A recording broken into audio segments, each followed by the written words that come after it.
प्लास्टिकमुळे neurological problem होऊ शकतात. Sound alarming ना? पण जरा शांतपणे ऐका.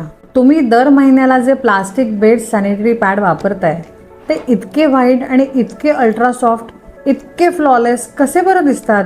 कधी विचार केलाय? इतकं केमिकली इन्हॅन्स परफेक्शन नॅचरली येत नाही.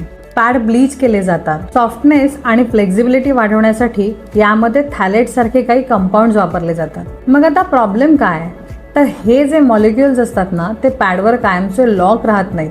ते डिटॅच होतात आणि आपल्या स्किनमार्फत आपल्या बॉडीमध्ये ॲब्झॉर्ब होऊ शकतात. आणि आपण पॅड साधारण किती तास वापरतो बरं? 4-5 तास, कधी त्याहून जास्त. रिपीटेड लॉंग टर्म एक्सपोजरमुळे हॉर्मोनल इम्बॅलन्स, रिप्रोडक्टिव्ह कन्सर्न्स आणि न्यूरोलॉजिकल इम्पॅक्टची रिस्क वाढू शकते. घाबरवायचं नाहीये, पण जागं करायचंय. बिकॉज कम्फर्ट दिसण्यात नसतं, कम्फर्ट सुरक्षित असण्यात असतं.